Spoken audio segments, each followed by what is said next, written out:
he is going to throw some light on this enormous kind of intellectual bubble that exists in India over this subject of megacity. There's a lot of talk about megacities. Megacities are often referred to in numerous discourses, particularly in the Indian policy and academic literature, in a rather loose and kind of peripheral way. And I think Professor Sivaramakrishnan is one of those very few experts who actually knows what this megacity animal is all about and how it can be addressed in the Indian context, which has phenomenal urban challenges that's been developing over the last 15 to 20 years. Professor Sivaramakrishnan right now is the chairman of the Center for Policy Research in New Delhi, India. We have been fortunate in having him with us before. He has spoken at ISAS, and I'm sure he will come back again to speak to us in future. He has had a very, very distinguished career in the Indian Administrative Service. He has been a secretary to Government of India, the Ministry of Commerce and the Ministry of Urban Development. He was one of the earliest genre of civil servants in independent India from the late 1950s. We were just having this very little exchange of conversation between us when he was referring to his little bit of physical discomfort that he has, the back problem, and is saying that I'm right now like one of those emerging market economies who once they sit down find it difficult to get up. And then I reacted to that by saying, but the hopes of the world are maximum from the emerging market economies, and the returns are also the maximum from them, from an investment perspective. So I'm very sure we are looking forward to Professor Sivaramakrishna's address with as much of the hope and return visualization that we attach to the emerging economy construct. So it's all yours. And he will be speaking for 30 to 40 minutes, and then it will be open for discussion. Thank you.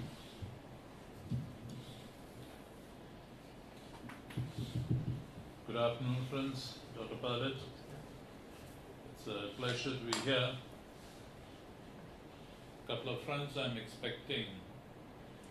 One is Tim Bunnell and the other is Mike Douglas. Last time I was around, Tim Bunnell observed that I carry a burden of memories and events and experiences. It is not always possible for me to be selective. So sometimes I end up by throwing a lot of stuff at my audience. But I expect a discerning audience like you will be able to focus on the essence of what I'm likely to say. I know that there is a lot of curiosity about Andhra Pradesh, and particularly in the past few months, the interaction between Singapore and Andhra Pradesh has been quite significant.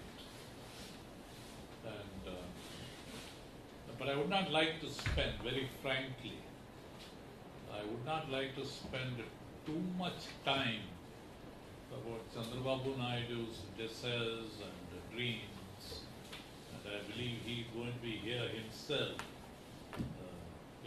shortly. But India is one of those countries which throws this word megacity without really understanding what it is. There is a certain fascination.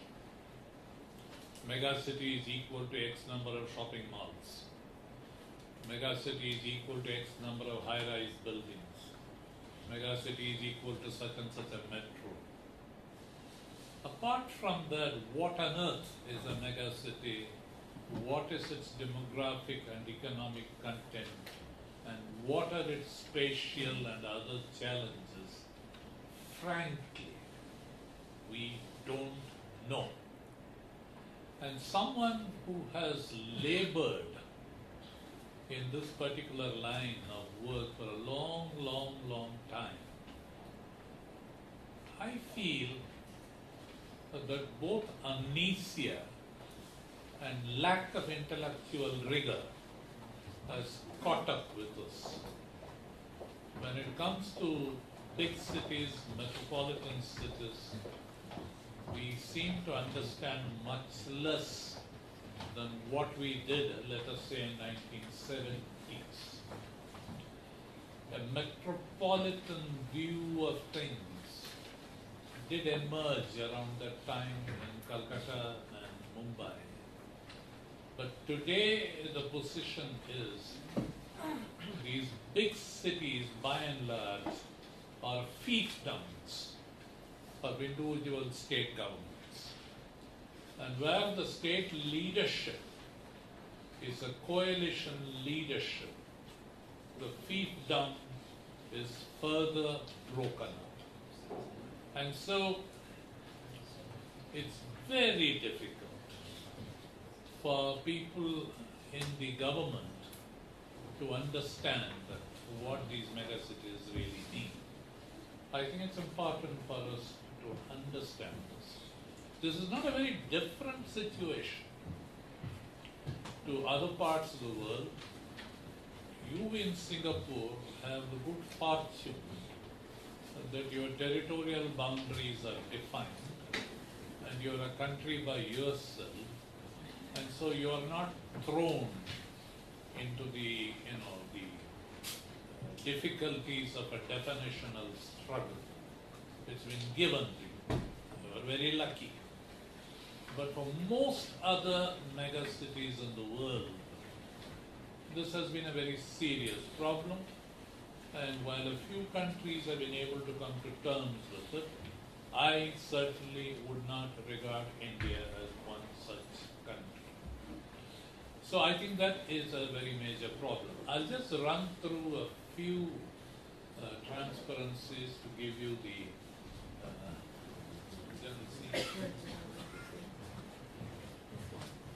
the Indian census does not formally recognize a metropolitan city or a metropolitan agglomeration. The Indian census recognizes cities which are more than 1 million people. Megacity does not figure in the official definitions of the Indian census. The 2011 census does throw some interesting figures about our total population and towns and so on and so forth. Can we move on to the next one, please?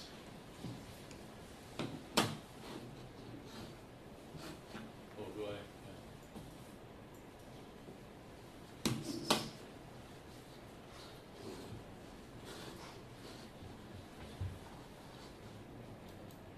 Yeah. Okay. So you have this 1 million plus cities. We always get into definitional problems. The Indian census is one of the, what shall I say, established oldest census operations in the world. And because it's old and established, we have all sorts of traditions. And it's not easy for us to get away, from those traditions and definitions. So we have something called an agglomeration, which is a conurbation. But a metropolitan area is something that is defined by the planners. So you have one group which is your Greater Mumbai, Delhi, Kolkata, Chennai, Bangalore.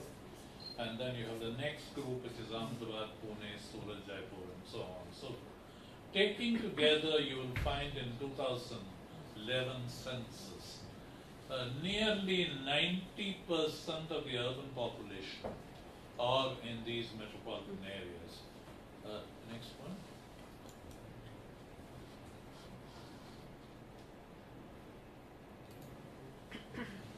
These are the new ones. You see, one of the very interesting things that's been happening in 2011 census, a lot of settlements which used to be non-urban settlements, and then, in the census they become census towns, they have been included. So you find places like Malappuram and Kollam and so on and so forth, including all these settlements. And suddenly, they have become quite big. The reason I'm putting this across is whether we like it or not, there is a certain concentration taking place. Scholars now say the central city is declining. Does not matter. Between the core city and the metropolitan area, if the core declines and the periphery grows, you still have a lot of people in one particular place. The next one, please. And the demographics, as I said before, is important. And I think out of the total urban population, these areas will continue to have an important part of the demographic. And therefore, the metropolitan cities of India, first and foremost, are a demographic reality. And there is no way they can be wished away, whatever may be the political and social irritation with them. Next.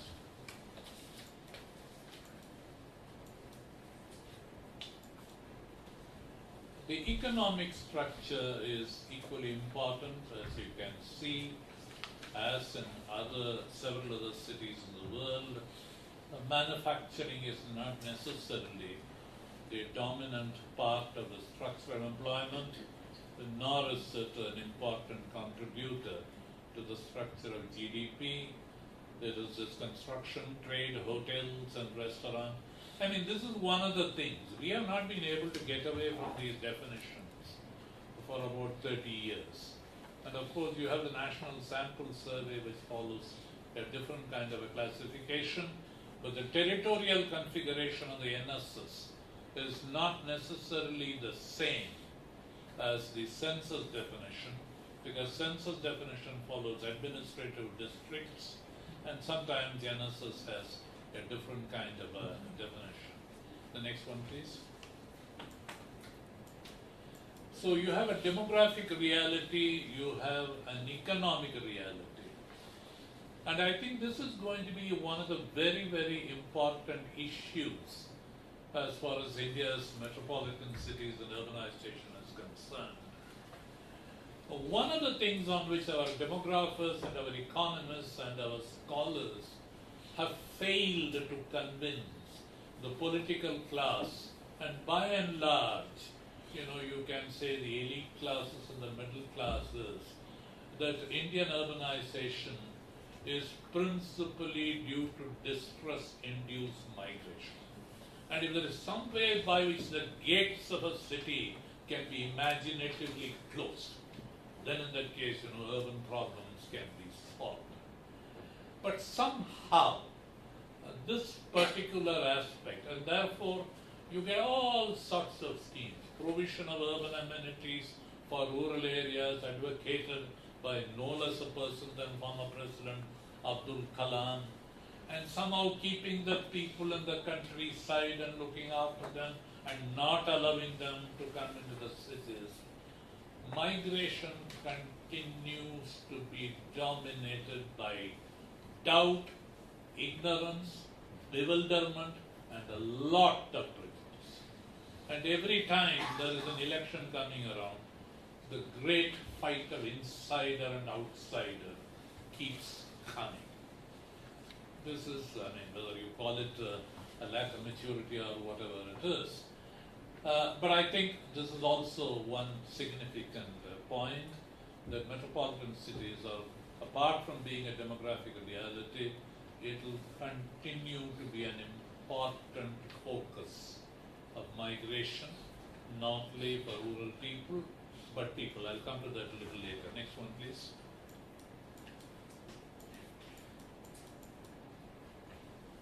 Where do these migrants come from? Excepting in Greater Mumbai, where they may be coming from some other states, most of the migration is from within the state. And so even therefore this business of insider and outsider becomes even more spurious than in what really is. And I think this is important for us to note.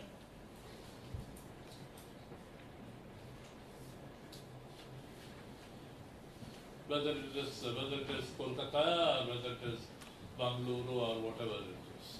So I think where do the migrants come from is also an important point. The Indian census migration figures are available only after 3 or 4 years after the census is complete. Sometime back, the National Integration Council took a view that if you don't know the figures of migration, your comfort level will be a little bit more. And it's sort of, I'm being somewhat cynical, partly by taking advantage of my age and also partly because I've been a witness to these kinds of debates.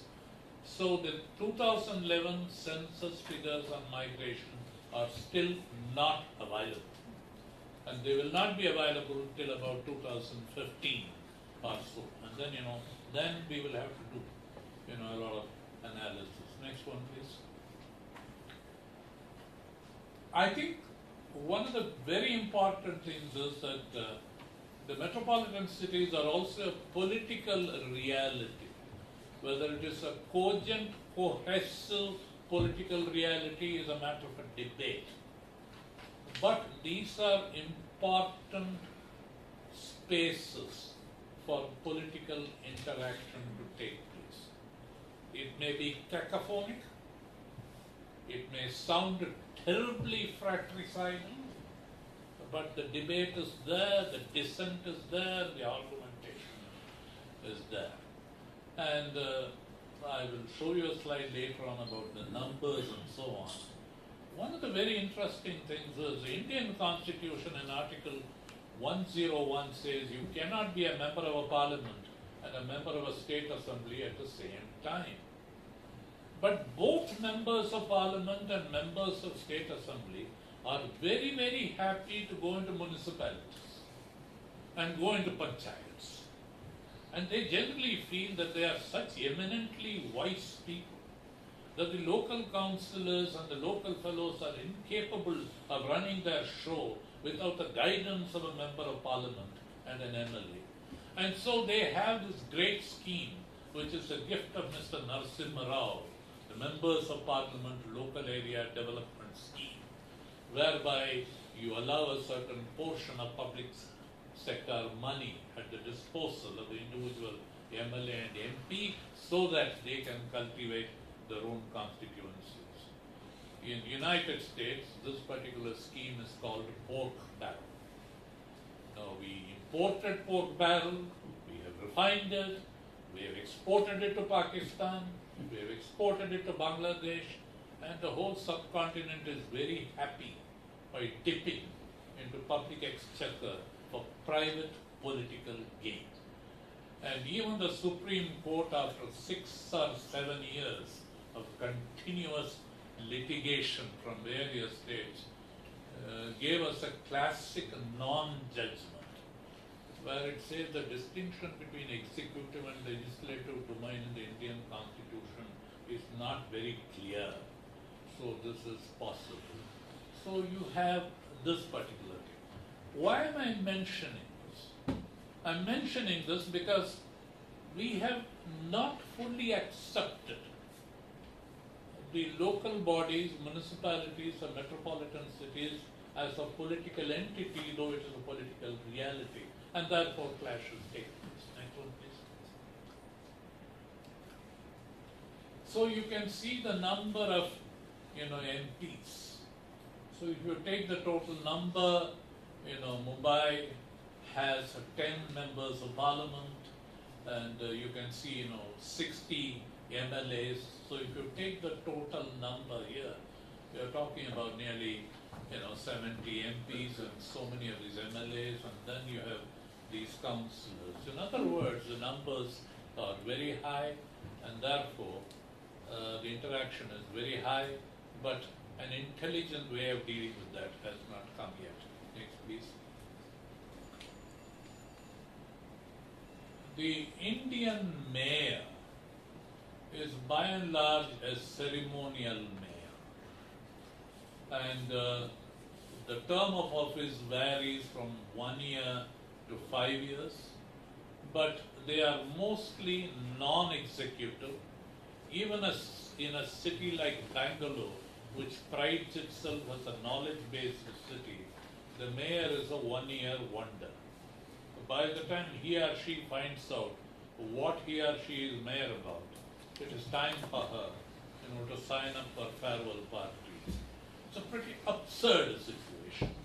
And even in the case of Delhi, when Sheila Dixit decided that if she can divide the Delhi corporation into three, maybe she'll get at least 1 out of 3. She did not get any. So, this particular scene of keeping the mayor as a ceremonial entity and not worthy of attention. I'm sure many of our people in Bombay would not even be able to say who the mayor of Bombay is. Nobody knows. And so, it is an extraordinary situation in a country where Jawaharlal Nehru and Sardar Patel and Rajagopalachari and various people were once upon mayors of important cities. But once they rose to political prominence, they kicked the ladder of the residents. The next one, please. And therefore, you end up by having a participation deficit at different levels. And this participation deficit, in my opinion, is significantly a deficit of political participation. And though the 74th Amendment provided an elaborate structure for participation of various political parties in a metropolitan governance setup, it has not really worked. I would say the 74th Amendment, along with the 73rd, it's the single largest amendment of the Indian Constitution.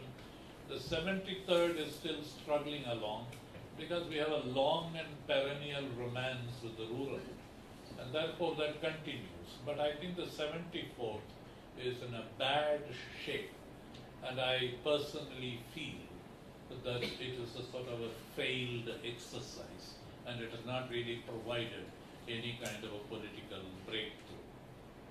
Should we move on to the next?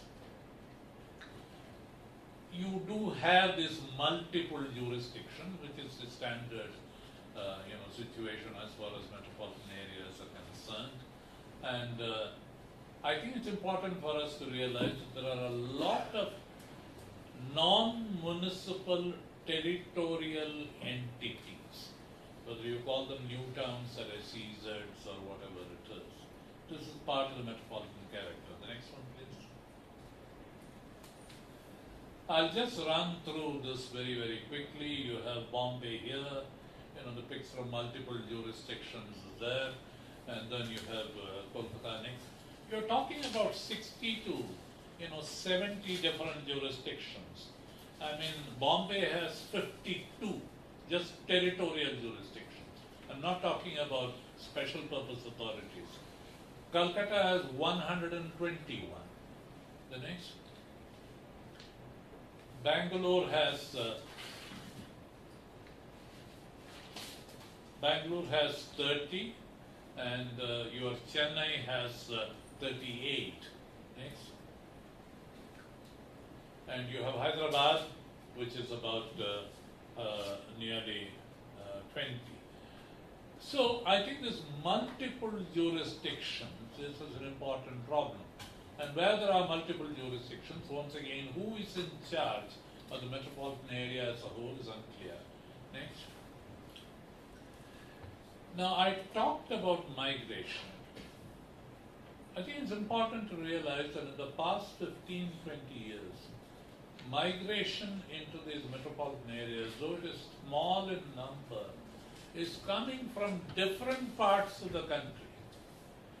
If you go to Bangalore, and if you are an authentic Kannadiga, claiming descent from Malleswaram, and you go to Woodlands for an authentic South Indian meal, chances are your food will be cooked by a Manipuri and will be served by someone, maybe from Nagaland or Mizoram. And from time to time, conflicts erupt. Today, you find that migration is skilled breed. It is necessary for us to understand whether you're a construction laborer or an IT worker, a carpenter or a software specialist. A migrant is a migrant. And part of your economic development is that you are able to move about. Unfortunately, in India, for a country of our size, the problem is not the size of migration, it is very few. The size is very limited. And therefore, this shows the different districts in India and where migration is coming from. Though the number is large, I expect that this particular picture is going to become singularly important and dramatic. The next one, please. Well, it shows roughly the same kind of a situation as far as Bangalore and Chennai is concerned. Next, please. Okay, Hyderabad also, roughly the same. Next one, please. Okay, now let's move on to this.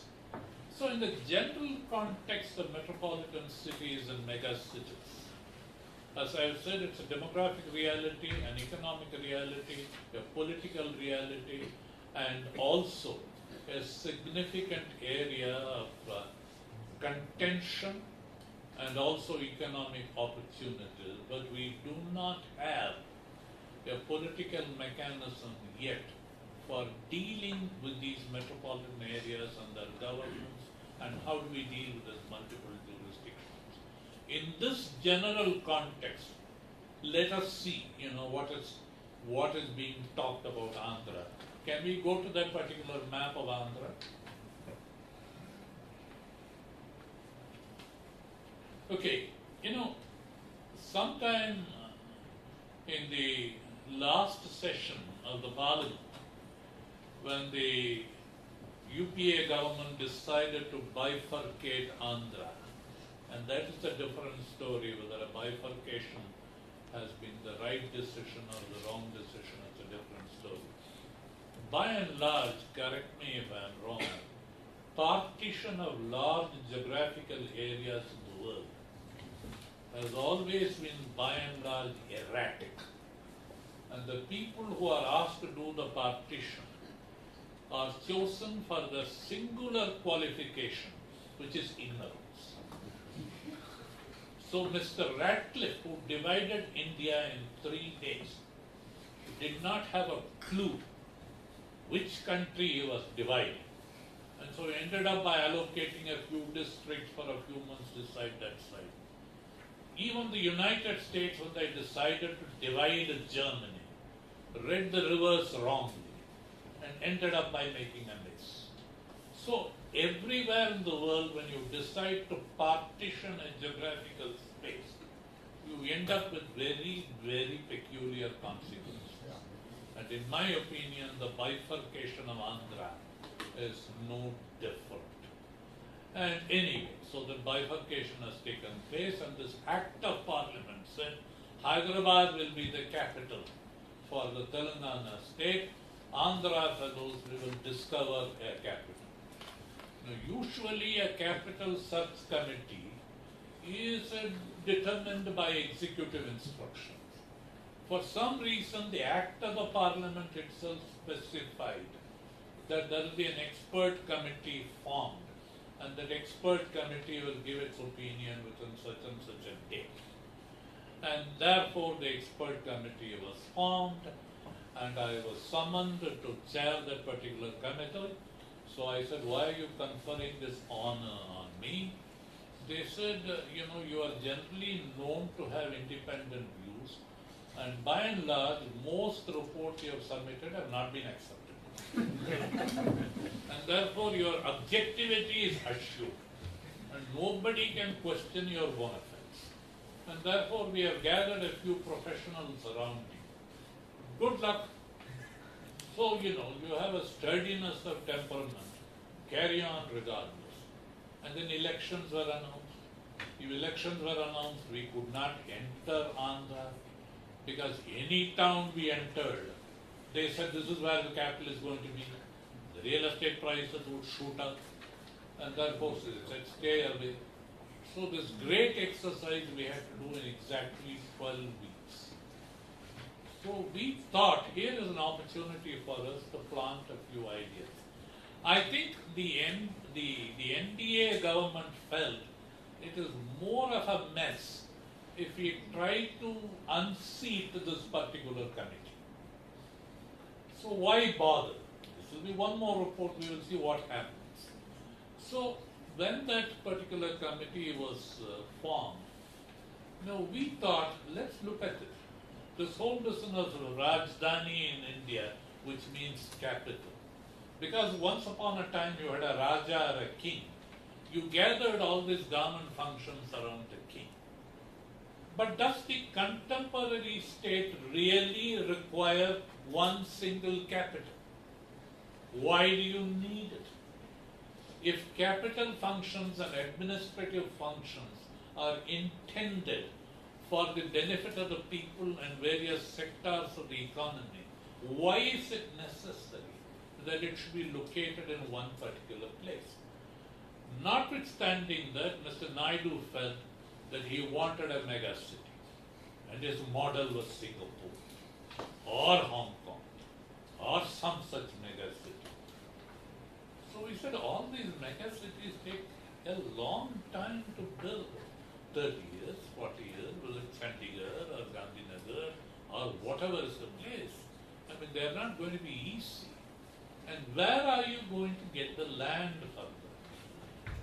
So we said we are not in favor of a single location for a mega city or a capital city, and let these capital functions be distributed.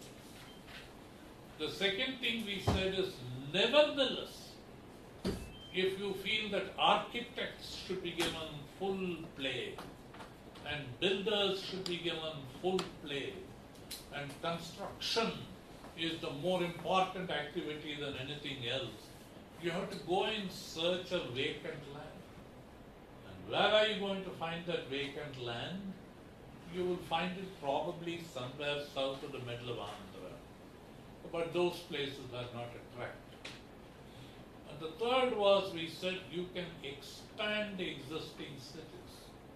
But existing cities cannot be expanded unless you go through some kind of an infrastructure assessment. But there has been a certain fascination of the political leadership with Vijayawada. What's called the VGTM, Vijayawada, Guntur, Tenali, Mangalgiri. And they more or less said this is where, because the geographical contiguity, that particular circle which you see, is the geographically central for residual Andhra. We said in today's world, the geographical contiguity doesn't mean anything. After all, Andhra, last time Naidu was around, managed to overcome distance. It was one of the first states where they said, digital communication, IT communication between different government departments were possible. You overcame distance. Why do you want to bring distance once again as an organizing principle? So our committee thought that if distribution is the development, and also we took note of the fact that Rayalaseema has had a lot of, dissent and demand. And right from 1950s, the composite Madras state, and later on when Andhra was formed, when New Andhra was created, Kurnool was the capital.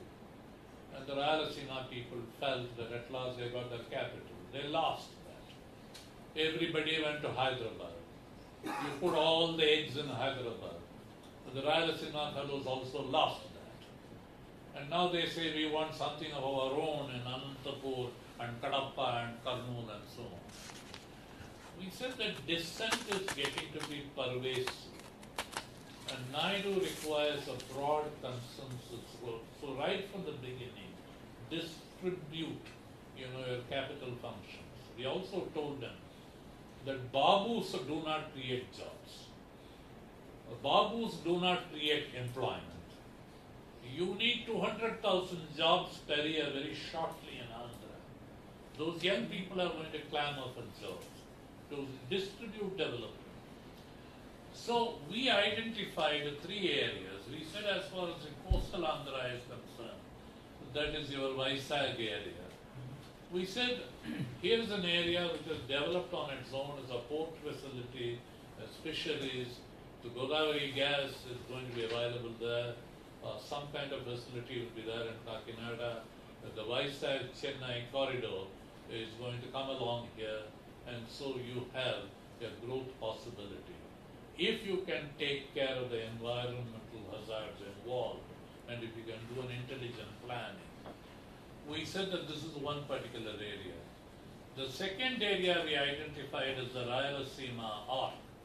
That is your Kurnool, Gudur, and Guti and Anantapur and Chittoor. Now the Hyderabad-Bangalore road comes through Kurnool. It is already an established corridor. And we said along this arc, you have a lot of growth possibilities.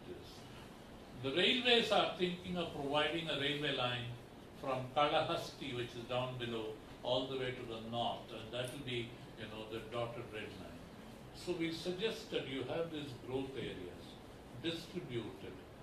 Your officers dealing with port and fisheries and various facilities, locate them in Vizag area and the coastal area.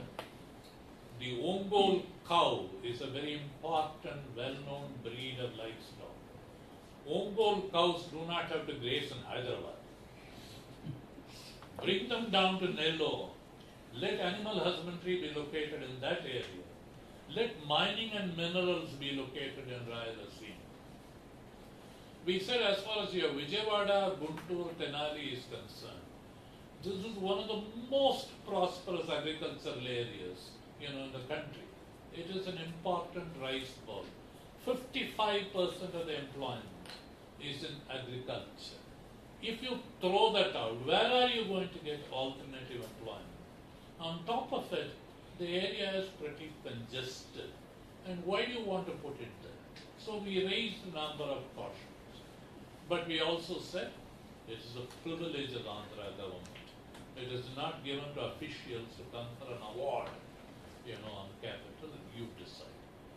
I think it was more or less decided that Vijayawada is going to be the place. But in the meantime, in my opinion, Mr. Naidu is tossing several balls in the air.